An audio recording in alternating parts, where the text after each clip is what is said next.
ibikoresho byabajwe mu biti byiza bifite amazina meza, bikajya bikigaya, bikagicurira, bikakibwira ngo wowe ntiwari ku rutonde rw'abakwiye kugirwa.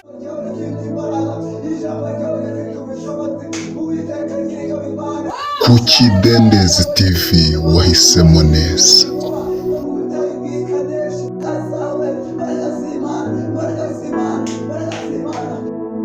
Kurikira ijambo ry'Imana ndetse n'isengesho ribohora byose ku Kidendezi TV.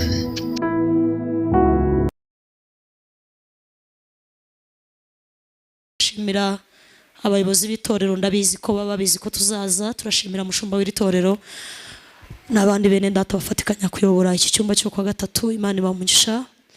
Turashimira namwe mwahaye Yesu umwanya mukaza kumva icyo Imana ivugana namwe.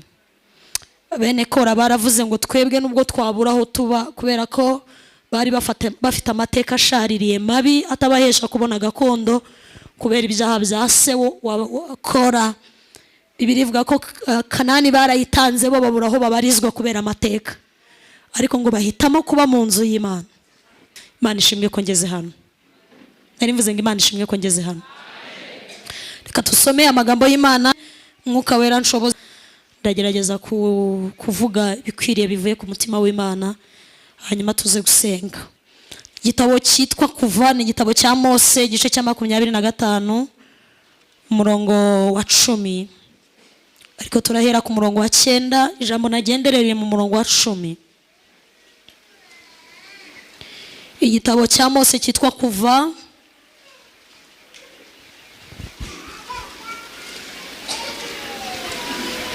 igice cya 25 umurongo wa 10.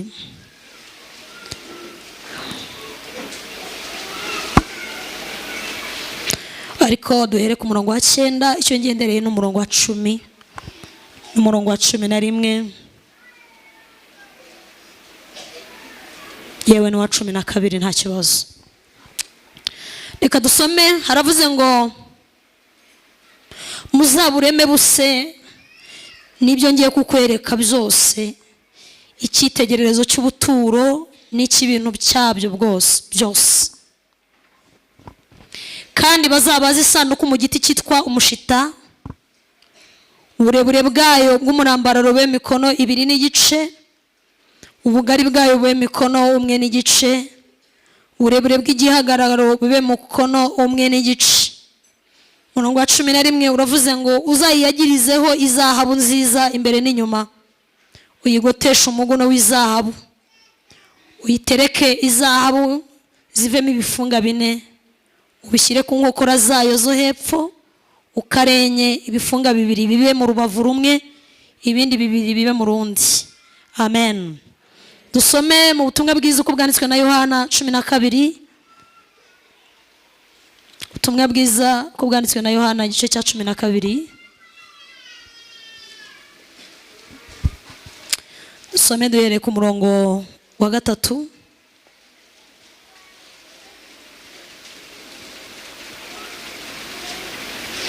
Yohana 12 umurongo wa 3.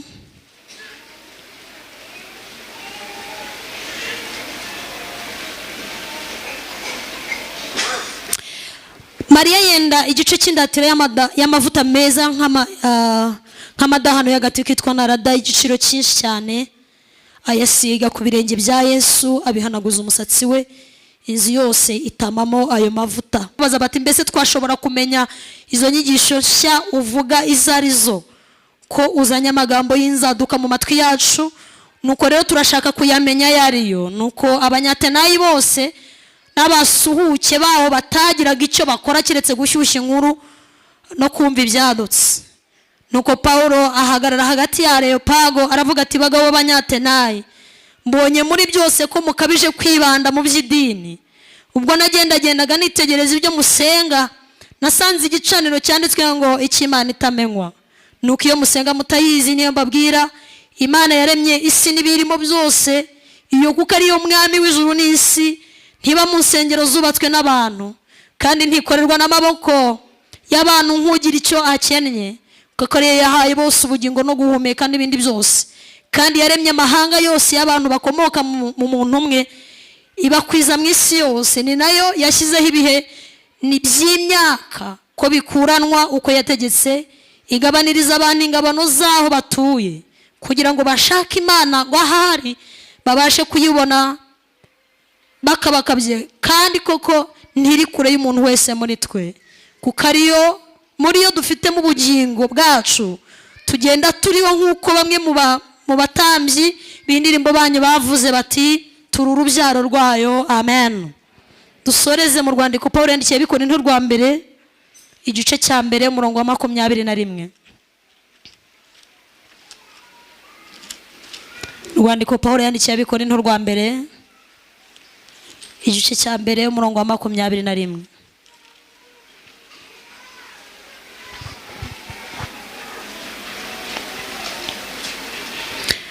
Reka nihute tusome twumva uko haravuze ngo rwandiko rwa mbere rw'Abikorinto Pawulo yabandikiye igice cya mbere umurongo wa 21. Kuko ubwo ubwenge bw'Imana bwategetse ko ab'isi badaheshwa kumenya Imana n'ubwenge bw'isi, Imana yashimye gukirisha abayizera ubupfu bw'ibibwirizwa. Dore abayuda basaba ibimenyetso, naho abagira ikibu bagashaka ubwenge, ariko twebweho tubabwiriza ibya Kristo wabambwe. Uwo ku bayuda ni ikigusha, ku banyamahanga ni ubupfu, ariko ku bahamagawe b'abayuda n'abagira iki ni Kristo, ari we mbaraga z'Imana kandi n'ubwenge bwayo. Kuko ubupfu bw'Imana burusha abantu ubwenge, kandi intege nke z'Imana zirusha abantu imbaraga.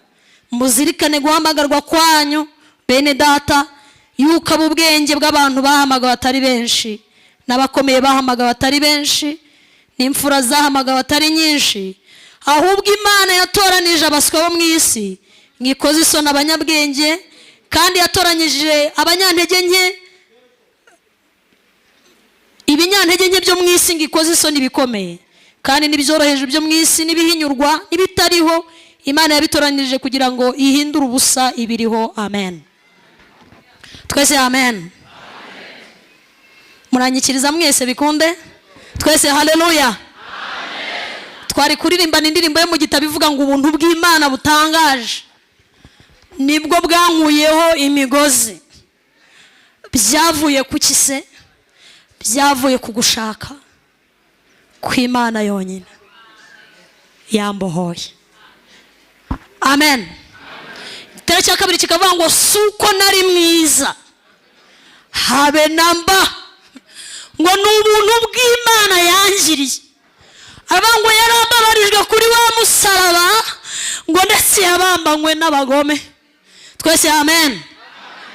Aravuga ngo kandi iyo nibutse ibya Yesu ngo uko yagiriwe bamubamba, ngo ibyo byonyine binyibutsa ibyaha nakoze, ngo ni njyewe yazize n'umukiza. Naje kubibutsa guhamagarwa kwanyu. Twese amen. Mana we munyikirize amen. Insanganyamatsiko iri muri aya magambo iravuga ngo Imana ntiyaduhamagaye dushobotse, ahubwo yaraduhamagaye ngo idushoboze. Imana ntiyahamagaye abashobotse, Imana ntiyahamagara abashoboye, Imana ihamagara bizashoboza. Se namwe niko mubyizera? Nge niko Umwuka Wera yanganirije arambwira ngo nzimbabwire aya magambo, babwire ngo twese twicaye munsi y'iki gisenge nta n'umwe Imana yahamagaye ashobotse, nta n'uwo yahamagaye ashoboye, ahubwo yaraduhamagaye ngo idushoboze. Abanyumvise amen. Hanyuma rero turaganira aya magambo Imana imaye, Mwuka Wera aze kumfasha kuyadevelopa neza nk'uko nayumvise nyahabwa mu gihe gikwiriye rwose. Iri jambo twasomye mu gitabo cyo Kuva ni amategeko cyangwa se amabwiriza Imana yarimo iraha Mose barimo kubaka ihema ry'ibonaniro, bageze mu gukora isanduku y'isezerano. Iyi sanduku y'isezerano yagombaga kujyamo ibiki? Yagombaga kujyamo ya nkoni ya Aroni yarabije, Imana yikuye mu zindi nkoni 12 z'imiryango ya Isiraheli.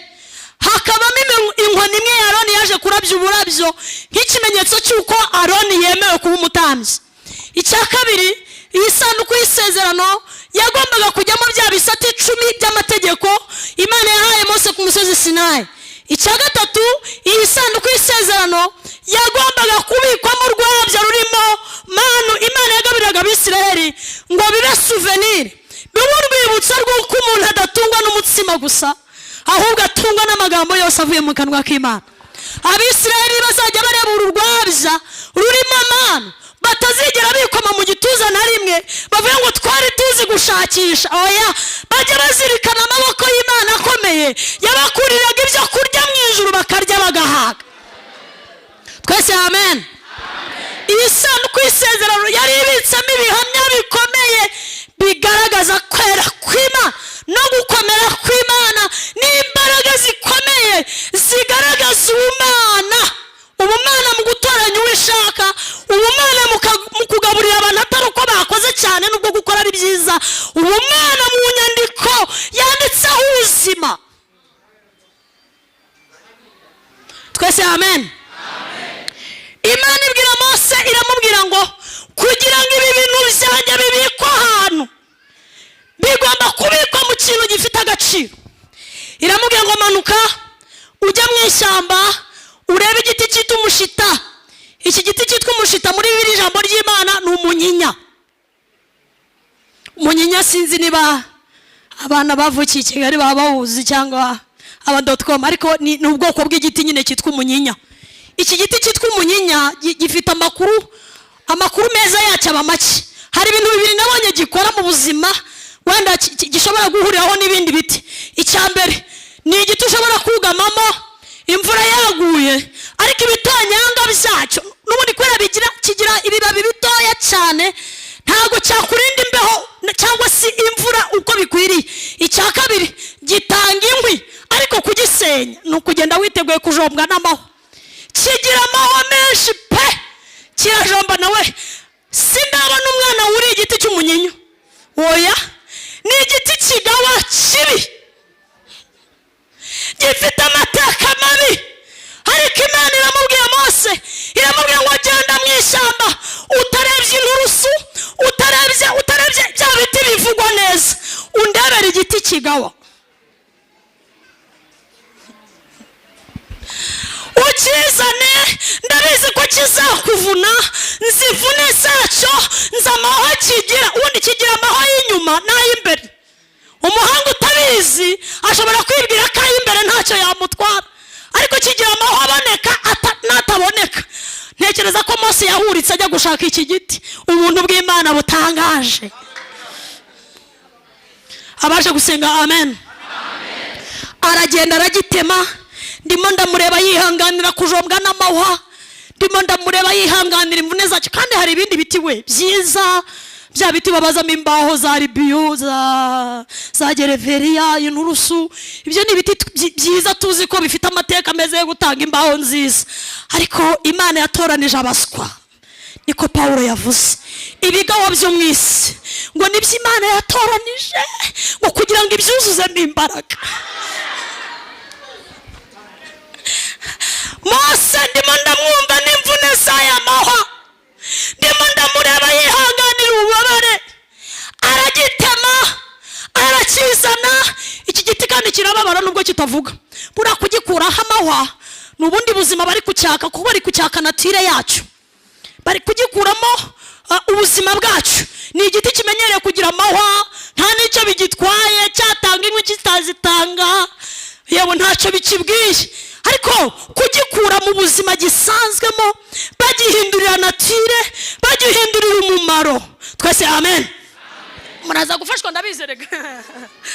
Yo, arakizana aracyanika. Iki giti kiri kubabara, bagishyira ahantu bagicisha ku mashini, barakibwira bati wagitiwe nubwo ufite amateka mabi, ariko uranga uvemo imbaho to, uravamo umumaro byanze bikunze, turaguconga tugushyira ku kigero gikwiriye. Petero yandika yavuze ijambo rikomeye, aravuga ngo niba mwarasogongeye mukamenya ko Yesu agira neza, ngo nimumwegere, ngo niwe buye buzima. Aravuga ngo kandi namwe mwubakwe nk'amabuye mazi, ko kugira ngo mube inzu yuzuye y'Umwuka Wera. Twese amen. Abaje gusenga haleluya. iki giti baragicura bagikuramo zahabu ngo kugira ngo bakimaremo inarijye no kwiyumvamo amateka mabi. Imana ibwira Mose ibintu bikomeye nakunze, iramubwira ngo iki giti uzagifate ukiyagirizeho zahabu, kugira ngo iki giti kitazajya kireba kikibara mu bwoko bw'ibindi biti. Hoya, reka tuzibanganye amateka yacu, ugisige zahabu.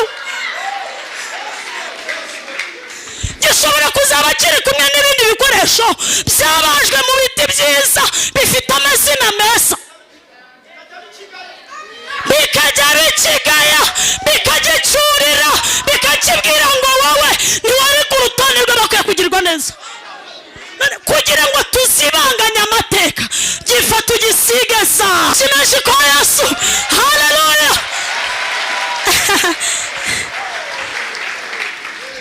Ugisige zahabu, kandi ugisige zahabu imbere n'inyuma.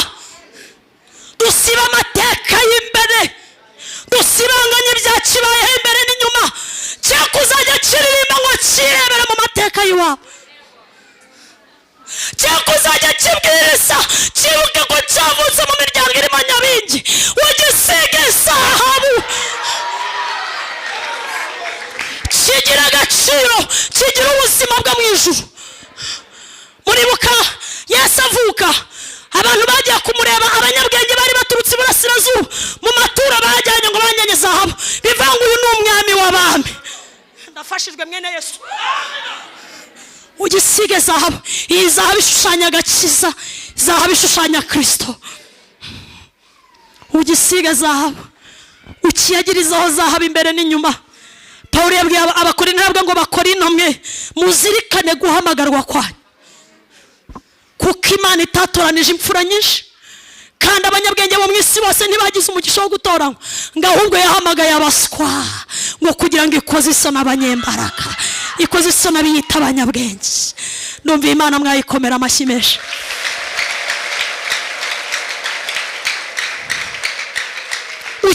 Ukiyagirizaho zahabu imbere n'inyuma, uhisha amateka yacu, kitazajya kigira complexe kandi cyabaye ingutiya ndende. Hoya, ugisige zahabu, kijya kiririmba ibintu cyumva iki giti. Haleluya. Ugisige zahabu. Ikibazo dufite, mwasizwe hamwe gusa, ushobora kuba warasizwe inyuma ariko ntusigwe imbere.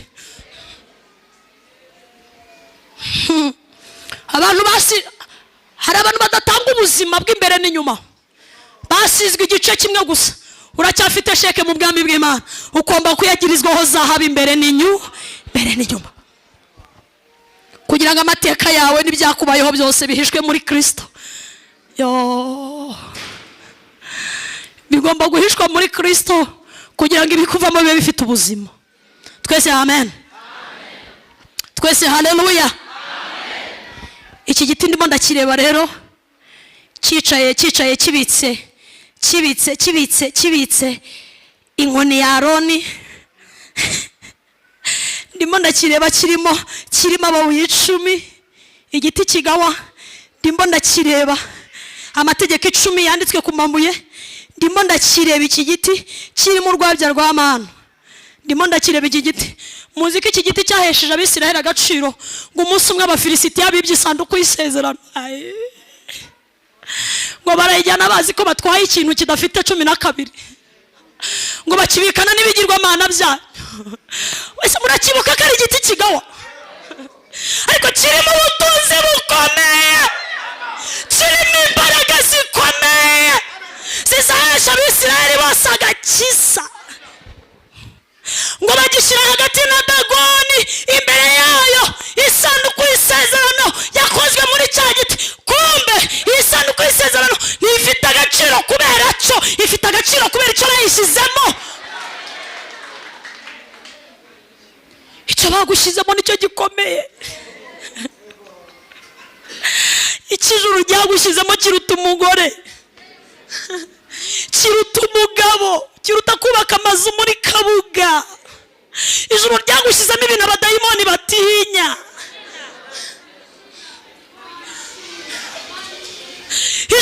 yagushyizemo ibintu nyabingi atarebana nabyo.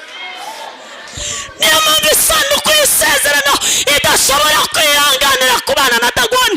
Impossible, ntibibaho. Byaruta isanduku y'isezerano ikarwana nta n'umwisiraheli n'umwe uhari, kubera ibitse ibintu by'agaciro.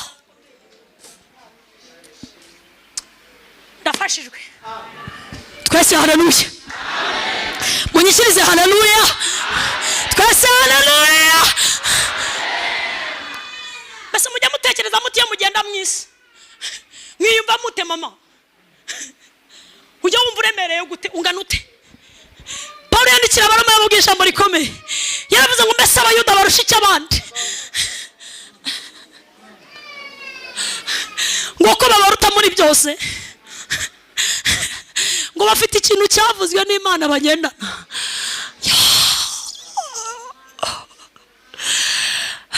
Imana ihabwa icyubahiro.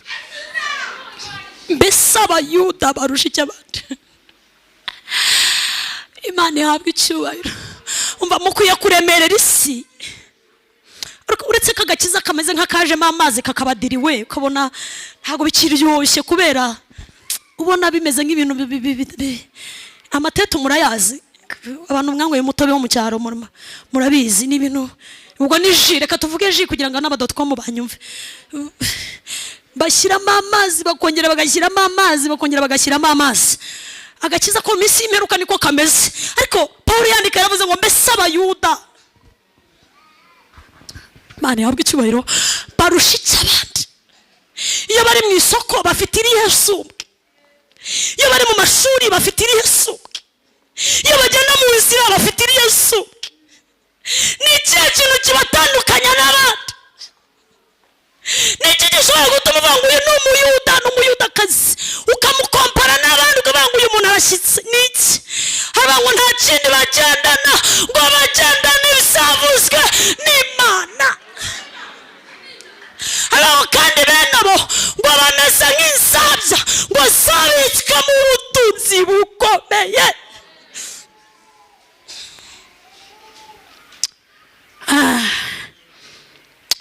Imana yaduhamagaye tudashobotse, ahubwo iradushoboza.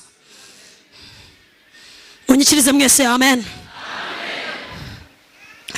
Ushobora kuzahura rero n'umunyinya wasizwe imbere, cyangwa ugasigwa inyuma gusa ukakwereka ko nyine ari umunyinya. Kuracyafite bya bimenyetso byaho. Ufite ibimenyetso by'uko usa naho nyine wasizwe zahabu, ariko kandi utarahindutse rwose.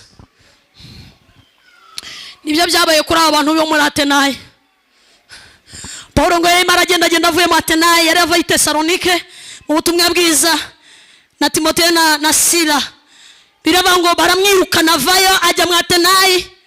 Ngahageze ahasanga abantu ngo babaga mu rusengero basizwe zahabu inyuma gusa, ariko imbere nta kintu kibereyemo.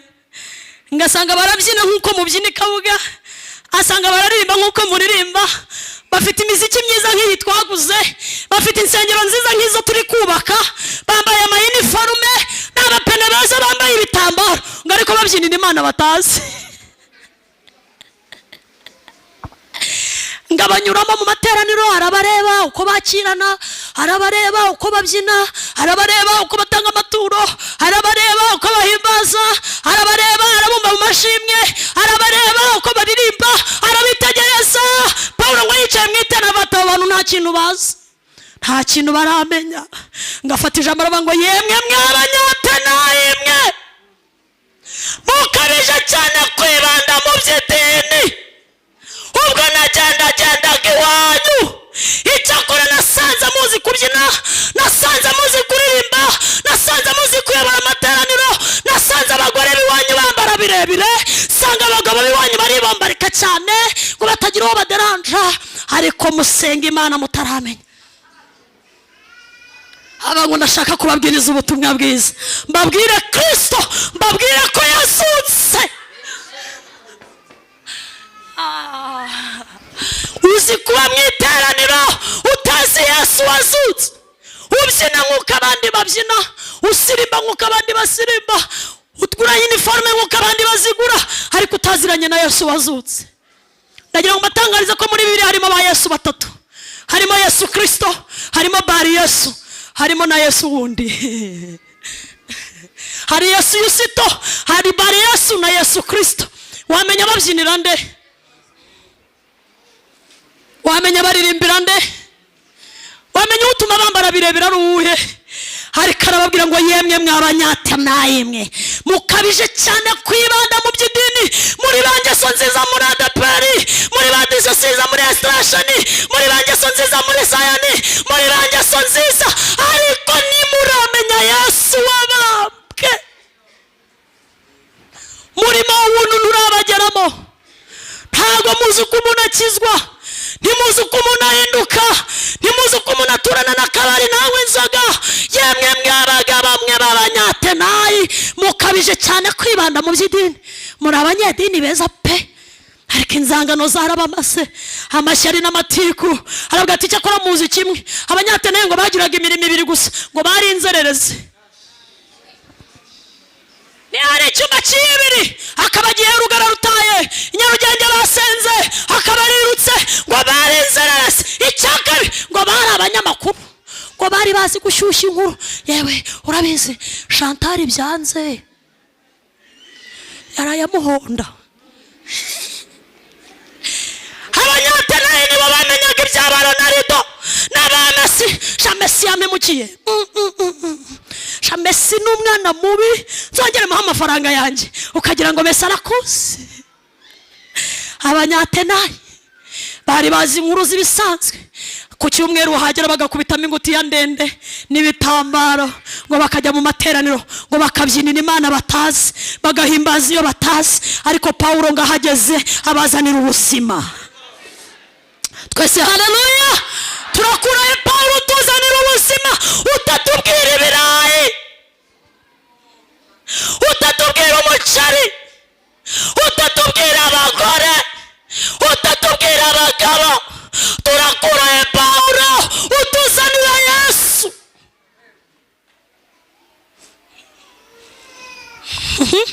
Paulo aravaye, utakubwira kujya muri Amerika. Paulo aravaye, utakubwira ko Imana igucishije amahembe. Oya, Yesu aruta ibyo, Yesu aruta ibyo. Umva ukuntu muri ibyo yaririmbye, yaravuze ngo wabatinyutse ibyago byose naza kurikira umwami Yesu. Afashije hacamurekesha. Iyo umugabo yamutaye akomeza kujya mu ijuru, umugore yamuretse aragenda, ntazacogozwa n'incamugongo. Abansi mubwira nibo basagwa, abansi be ntibamugarura. Amasezerano yacu ni ibintu bitujyana hejuru gusa, hejuru gusa. Ibitumanura ntabyo. Murazamutse, murahitinze, murabamenaguye, murabashwanyagurije. Ayi, ibikumanura biri he? Bigukiza ubusambanyi, bigukiza ubujura, bigukiza ubwibone ufite. Twese amen. Mwaje gusenga? Twese haleluya. Aha, Paulo araboneka he? Ari he? Ariko Imana izi aho yamushyize, kuko n'abanyatenayi ntibari bamuzi. Haraza ngo ababwire ibya Yesu. Harabwira ngo mwabagabo mwe b'abanyatenayi mwe, nimwumve mbabwira Imana. Ntabwo ari Imana igombera insengero, kuko niba mu nsengero zubatswe n'abantu, niyo yonyine yo kwizerwa. Twese haleluya. Niyo yonyine yo kwizerwa, niyo yonyine yo kwiringirwa. Ntikeneye ko muyibyinira cyane kugira ngo yumve, ahubwo arabwira ngo mukeneye kumenya Yesu wapfuye akazuka. Uwo niwe wenyine Imana izabareberamo ikamenya ko muhari. Niba hari ikintu kibi, ni ugukorera inyuma y'umurongo, ugakorera ahantu Imana itari. Imana iba muri Kristo honyine. Imana ntiba mu ndirimbo nyinshi tuzasohora isezerano, Imana iba muri Kristo. Abanyumvise amen. nubwo navuga cyane nka Sarara nka umusitari muri iki gihugu naza kubwiriza mugakoma amashyi, ibyo ntibikisa. Imana imbonera muri Kristo, Imana nimbonera mu izina mfite mu Rwanda. Oya, Imana ntikubonera mu mafaranga utunze no mu gihagararo, Imana itubona muri Kristo.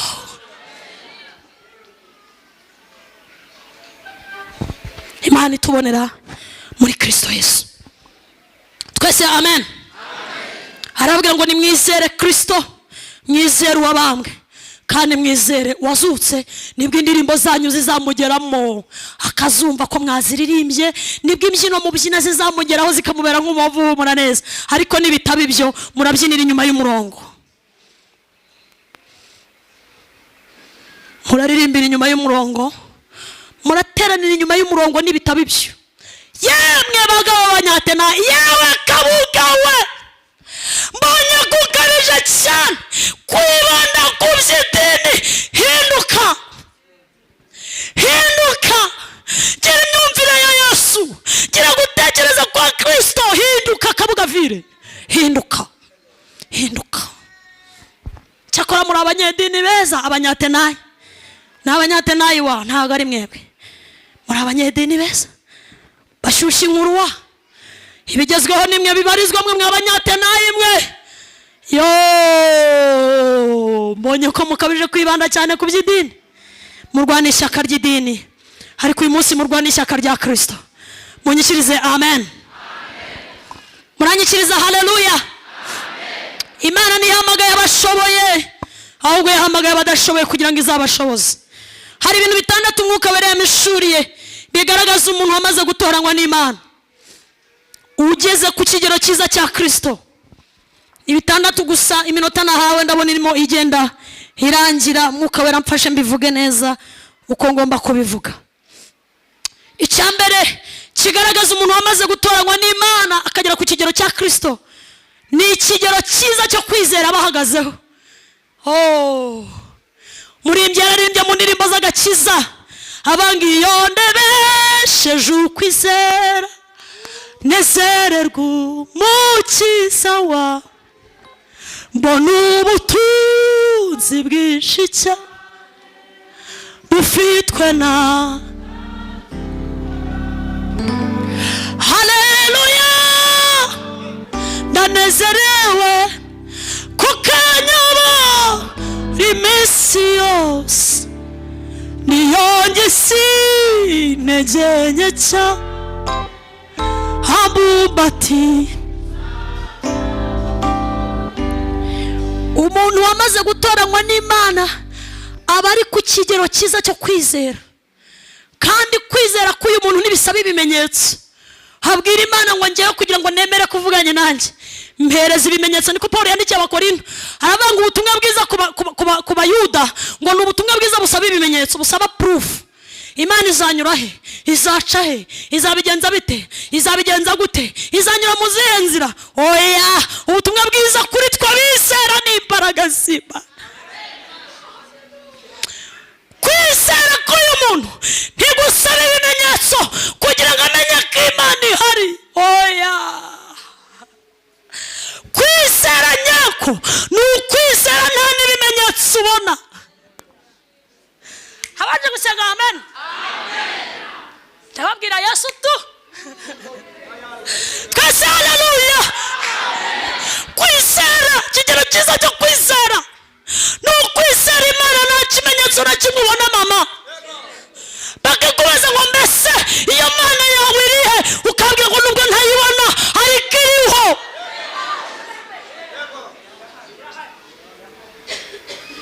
Urugero, Nowa, umusaza witwa Nowa, Imana yaramubwiye ngo iherezo ry'ibifite umubiri byose rije imbere yanjye, ndashaka kwica ikintu cyose gifite ubugingo, ariko cyane cyane abantu. Iramwenga ariko kubw'umutima w'imbabazi mfite, ndashaka kuzagira abantu ndokora kubwo kwizera. Iramwenga ngo uramfasha kwakira umushinga, nge nawe tudiringe ku mushinga. Ariko Mana, umugabo umwe mu isi, iramwenga ngo uramfasha kwakira umushinga mfite, umushinga wakorewe mu ijuru. Imana iterura igishushanyo mbonera mu ijuru ikizana inaha. Murahari abaje gusenga haleluya. N'umugabo wumva Imana nkuko nyine Imana ishaka ko amwumva. Ari kuri standard ikigero cy'imyumvire ye kirangana n'ibyo Imana ishaka gukora. Mana nyiribi hariya numva ibintu nkumva ni binini. Imana pressure y'Imana kugira ngo ijye mu marangamutima ya Nowa. Nowa agomba kubatekereza nk'uko Imana itekereza. Icyambere nta shyari rimurimo, nta buntu bw'ubutiku, oya aratekereza nk'uko Imana itekereza. Kubera iki? Afite kwizera.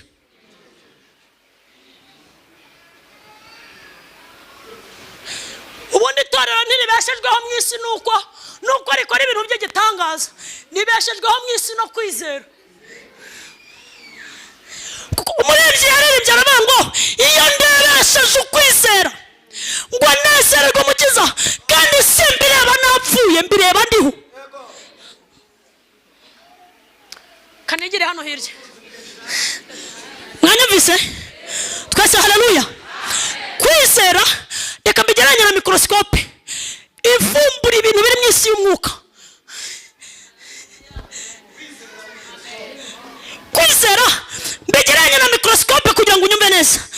Nakuma gafata ibintu biri mu ijuru kakabisimplifia kuko bikomeye nk'Imana, ibiriyo bingana n'Imana, kugira ngo bitugere aho turi mu isi bigomba kwiyoroshya bikisimplifia bikinjira mu muntu ungana na Jose n'ibiro 50 cyangwa 48 bikankirwamo.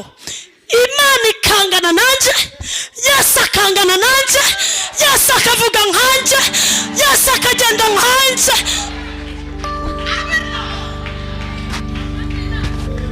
Bimwe mu bintu byatangaje isi iyo usomye abitwa intwari zo kwizera mu Baheburayo 11 n'abantu bafashe ibintu bitabinaha babivana mu ijuru aho Yesu ari, barabimanukana babishyira mu kwizera bibajyamo. Gusa mwebwe muri kunyumvara? Ntabwo muri kunyumva ariko ni abagore nk'amwe bafashe ibintu byo mu ijuru barebeshejeho kwizera babwira Imana ngo biduhe tuzabishobora.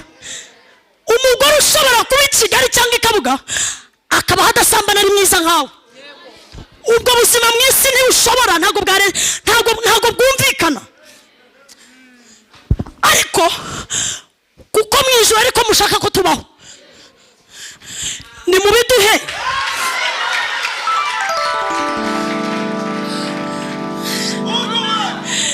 Bituzanire umuhungu umwe ari mu cyumba n'umugore wambaye ubusa,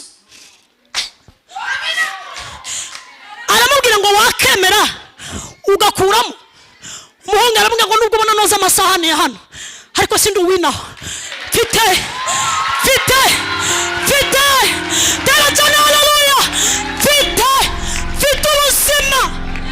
Narebyeyo sanga bajyayo bagasambana, sanga bajyayo batiba, sanga bajyayo haleluya. Aramubwira ngo wa mugore we ntibishoboka, sinavanamo, sinshobora, ndatumbira ingororano. Wibwira ngo uzampemba kuba sebuja w'abagaragu n'abaja bawe, hoya hari ibiruta kuba icyo. Izo ni imbaraga zitwa kwizera.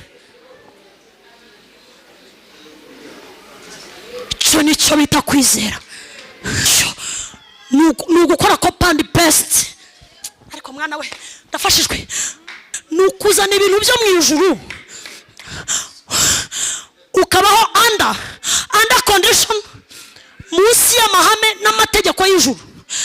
Kuko aho ujya niho ugomba gusanaho.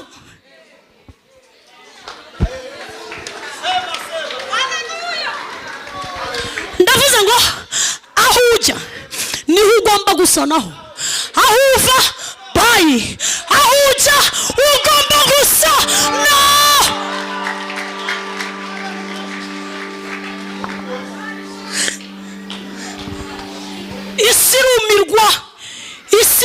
bihinda umushyitsi. Bibiliya yavuze mu Baheburayo, umuntu wese kwizera baravuze napfuye, baravuze ngo abo bizeye Imana isi bakura mu cyiciro cy'abantu. Barizeye isi bakura mu cyiciro cy'abantu. Ariko murahari cyangwa mwatashye? Nta ndege witwa Filipo ntabwo bari bariho, ntabwo byumvika.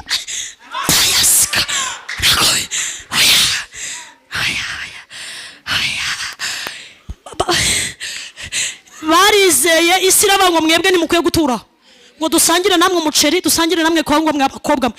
Brigitte bite bya isi iravuga ngo ku rutonde rw'abakobwa dufite mu bakuremo abasabina.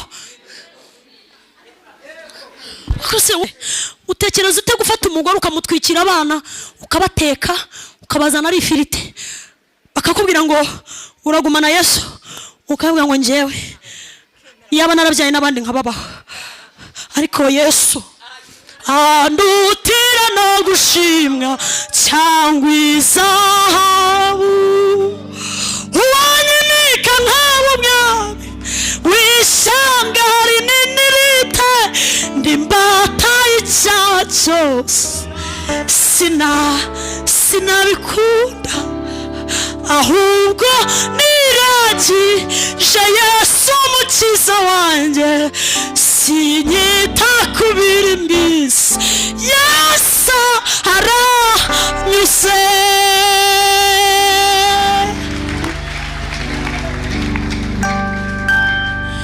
Kwizera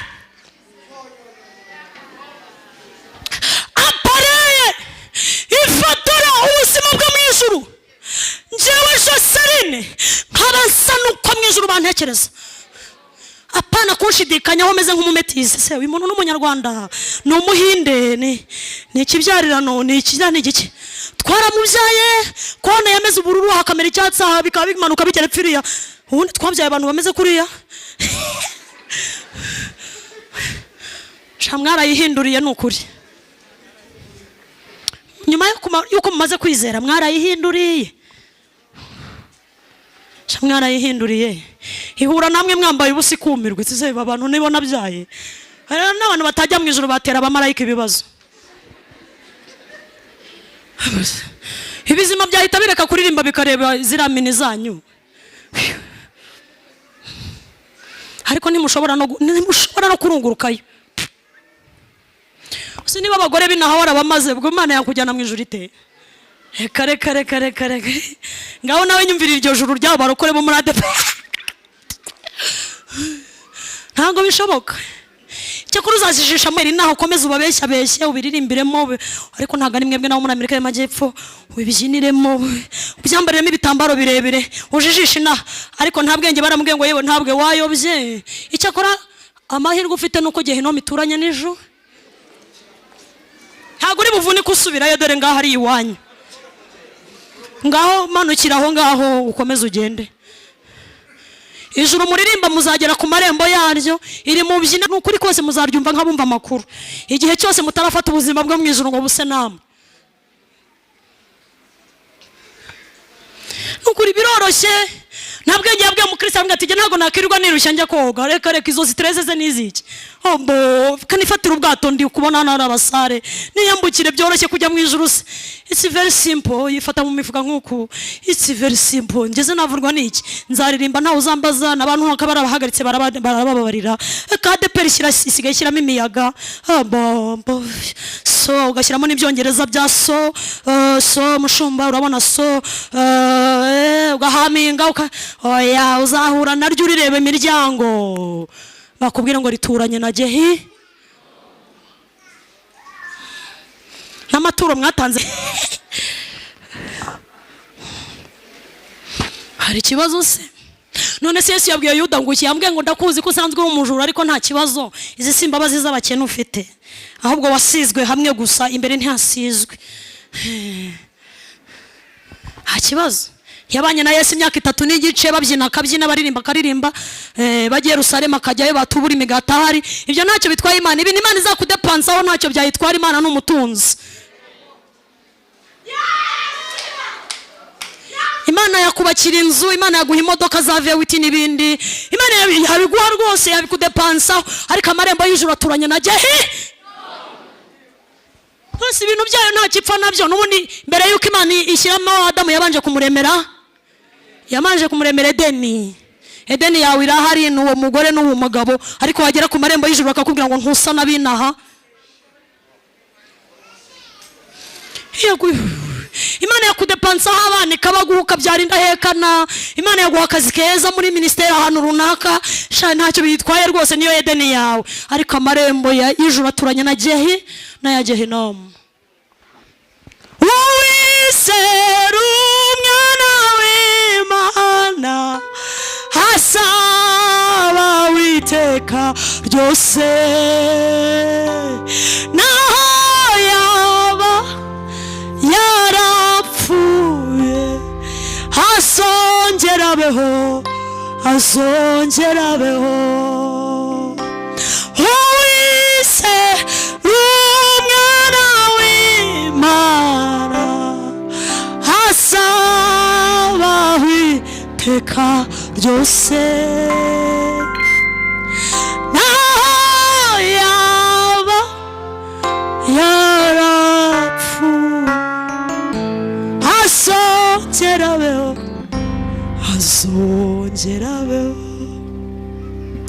Kwizera, ikigero cyiza cyo kwizera.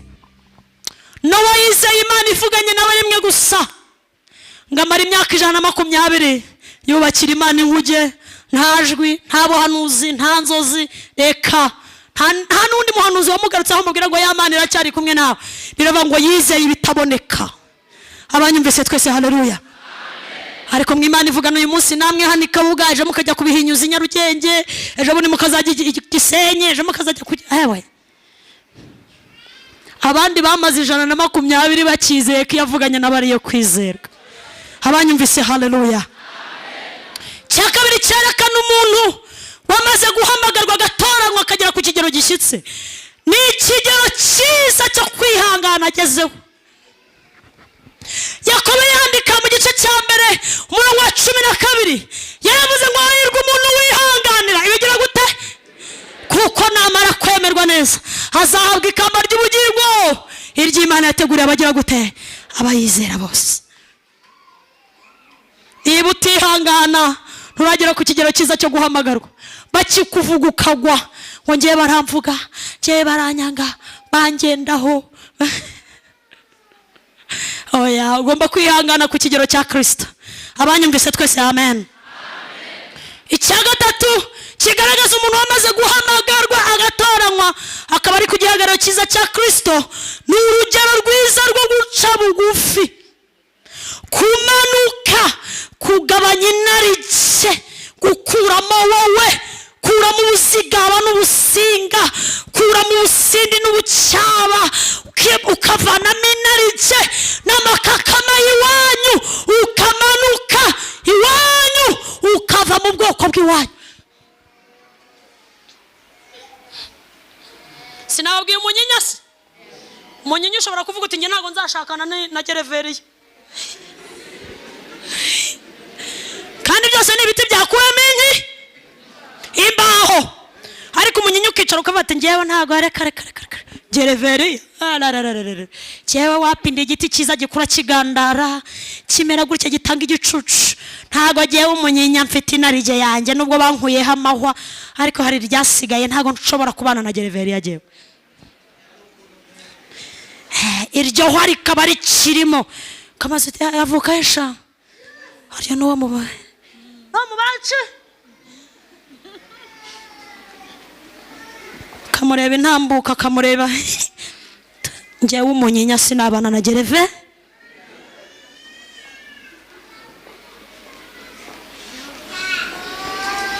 Niba muri Amerika y'Amajye,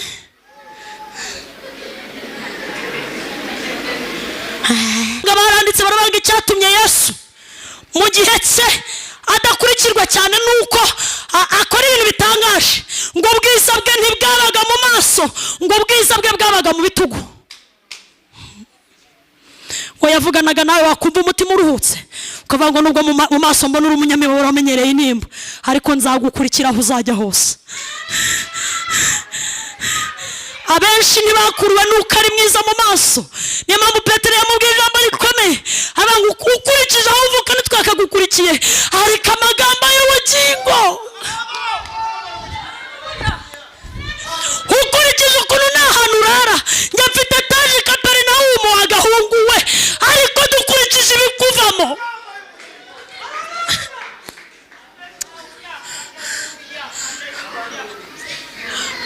Dore wambara ikanzu imwe kuva nakumenya, uwo ni Petero.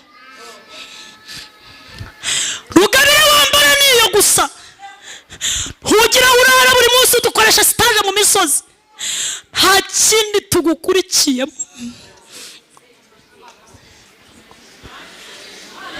Uretse amagambo meza y'ubugingo, ayo niyo twumvise turakwizera. Ubundi wasanze turi abantu b'abagabo batagize ikindi bakennye, turabashoramari mu mafi, dufite amato, turakomeye n'aho abadukomera amashyi. Abaramwe ati ngende umuzerote nize karate, burya nzi no kwirwanirira, inkota yanjye ngiyi n'urushundura, nuzanamo ibintu by'imikino nzajya nkushika uko niboneye nigendere. Wagahunguwe ka Mariya arambwira ati ariko oya, twakuvaho tukajya he? Nubwo tutarabyara twakuvaho tukajya he? Nubwo tutarashaka twakuvaho tukajya he? Nubwo tutarubaka twavaho tukajya he? Nubwo tutarabona indonke twakuvaho tukajya he? Kandi wowe wenyine ufite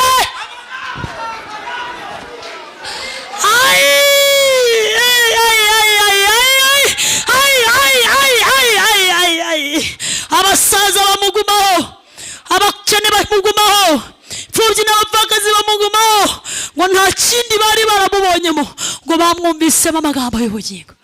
Yesu afite iby'isi idafite. Abanyumvise twese haleluya.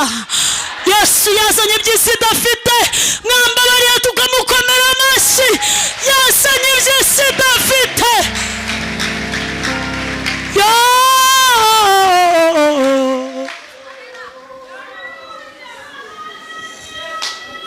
Nubwo Mose yapfuye, umuyobozi w'uru rugendo Kalebu na Yosuwa nabo ntibakiriho, ariko dufite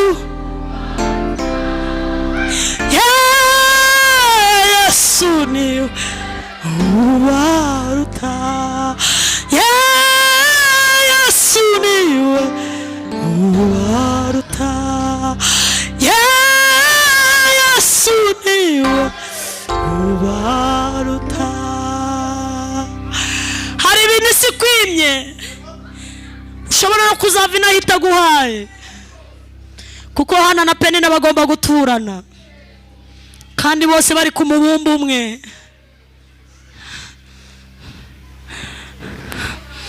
Petero na Yohana bose barabigishwa ba Yesu, ariko Yohana yavuye inaha nta mugore afite, kandi bose bavugaga neza Yesu. Hari ibintu muzava inaha isi itabahaye, ariko tuzabona ubugingo muri Kristo.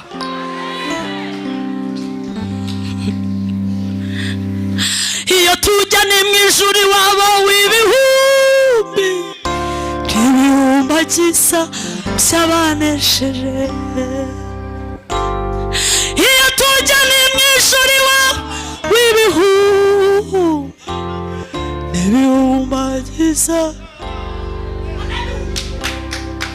Isi ishobora kuzaba igikoresho umwanzi yifashisha ikakubabaza, ikakwima amafaranga, ikakwima amashuri, ikakwima uburenganzira bwawe, ukazava inaho utambaye bazerishe mama, ukahava utabaye mu mizi y'imiturirwa. Isi ishobora kukubabaza ukazava inaho udashatse umugabo, birashoboka, ariko icyo twumvise muri Yesu kiruta icyo twamubonyeho.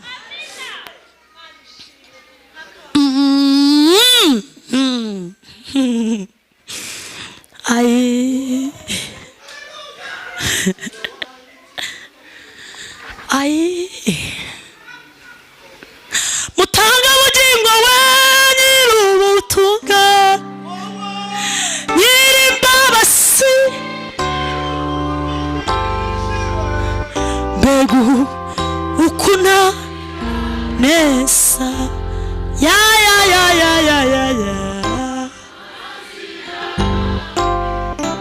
mbega we ukunagira nesa yo mbuza amazi mbega we ukuna agira nesa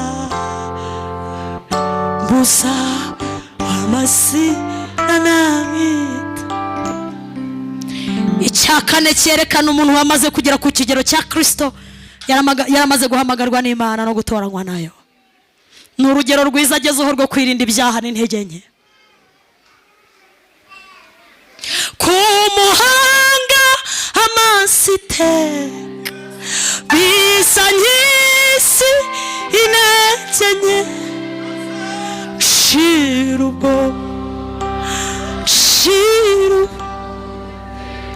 nyuma sata.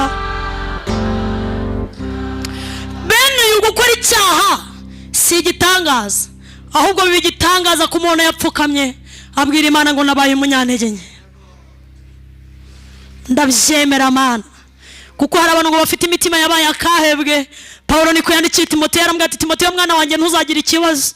Hari abantu bafite ibyaha bizagaragara bitinze.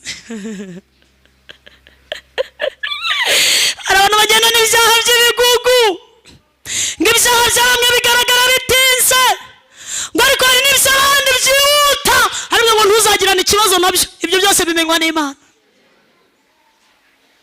Si igitangaza rero kubona umuntu yananiwe yabaye umunyantege nke, ahubwo urugeragezaho rwo kwirinda no kwatura no kwezwa nibyo byerekana ko ari umukristo mwiza wamaze gutoranywa. Munyikirize amen. Dawidi amaze gusambanya muka Uriya, baranabyaranye, yaricishije na Uriya. Zaburi ya 51 iravuga ngo Uwiteka aramaze kumuvumbukana, hamwe ati Dawidi sha unkoze ibiki Dawe, unkoze ibiki Dawe, ni iki ntaguhaye koko? Basi muka Uriya umunsi abasina arimo kumuguha, ariko ntiwicisha umugabo we, urankoze sha Dawe, unkoze ibintu bitari byiza. Dawidi abwira Imana ati ariko wari uzi n'ikindi, reka nkwibutsa amateka y'iwacu. Mu byaha nimo mama yageze gute?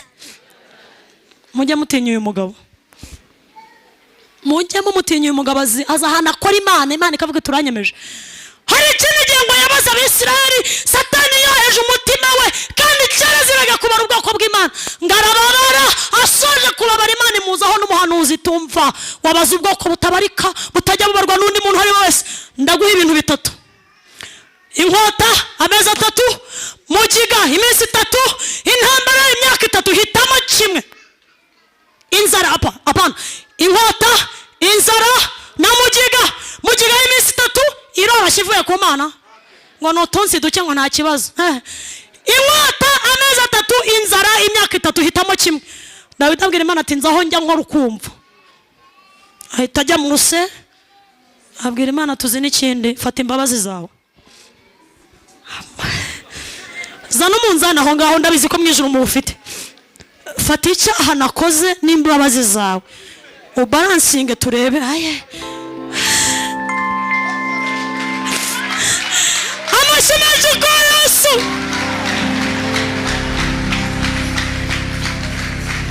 Imbabazi zawe Mana ni nyinshi cyane, zirenze ubwenge bwacu. Turatsinzwe tuvuga iki? Mana urinye mbabazi, washoboraga kutabyitaho. Njye umunyabyaha nkarimbuka, nta n'icyo byari kugutwara cyangwa se nguhungabane. Ariko shimwa Mwami Imana kubw'urukundo ruhebuje. washoboye kubyihanganira waritanze uradukiza. abwira Imana atanze ahantu nakora ukambabarira, ntunkureho umwuka wawe, ntunkureho imbabazi zawe, usubizemo wa mutima wa wundi nari mfite kera. ubushobozi ufite buguha kwihanganira ibyo Imana yavuze. hagati y'uko Imana ivuga n'uko Imana isohoza harimo urugendo rurerure mama. abanyumvise amen? hagati y'uko Imana ivuga n'uko isohoza harimo interevale nini cyane. iyo watoranijwe n'Imana gira imbaraga zitegereza, ugategereza igitondo. haleluya! ugategereza, gira imbaraga zitegereza. ntujye mu bapfumu, ntusengane n'abarangi, ntujye mu bikozi Imana isoni, ntiwishingire, ntiwigirane. kubera iki? ufite imbaraga zo gutegereza. abanyumvise twese amen? Imana ntiyaduhamagaye dushoboye, ahubwo yaraduhamagaye ngo igire gute? idushoboze. isibanganya amateka na karande na karagita zacu zipfuye, ituyagiriza aho zahaba ariyo Kristo. none ubu turi abana b'Imana mu rugo. reka dukomere Imana amashyi menshi kubwira ijambo ryayo. abumvise iri jambo dukomere Imana amashyi menshi. Imana ibaha umugisha kubwo gutega amatwi ijambo ry'Imana. mbese wasizwe zahabu yacu? wasizwe zahabu cyangwa uracyari mu ishyamba uri igiti kigawa? ariko uyu munsi ufite ikintu wakoreshwa mu nzu y'Imana. ahari wabikwamo iby'agaciro ariko gakiza. Kristo yakemera agataha iwanyu nubwo ufite amateka mabi. Kristo yataha iwawe niko Imana yabwiye Zakayo. Yesu atashye iwe aramwangururuka, icyo giti uyu munsi ndarara iwawe nubwo ufite amateka mabi. Imana yarara iwawe ititaye ku mateka y'ibyaha n'ingeso zawe mbi zipfuye n'iminsi mibi yo kujijwa. Imana yakuyagirizaho zahaba ariyo Kristo, nawe ukagira agaciro, ukabikwamo iby'ubwami bw'Imana. mbese waba utarakizwa cyangwa waba waraguye Satani akakwifashisha gushyiramo ibindi bintu utaremewe. Pawulo yandikira Abefeso yarabwiye ngo turabe Imana yaremye turemeye imirimo myiza muri Kristo Yesu. iyi Imana yateguye kera kugira ngo tuzayigenderemo. uyu munsi wahinduka igikoresho kigirira nyiracyo umumaro, niwitandukanya n'ibidakwiriye byose. ahari wumva uri igiti kigawa, uri mu bwoko bubi batahitamo ngo bubikwemo ibintu by'Imana. ariko uyu munsi Imana igeze aho uri muri iri teraniro ngo nawe usigwe zahabu, ugira agaciro, indirimbo zawe zigira agaciro, amagambo akuvamo uhindura imiterere n'imyumvire yawe ku bwa Kristo.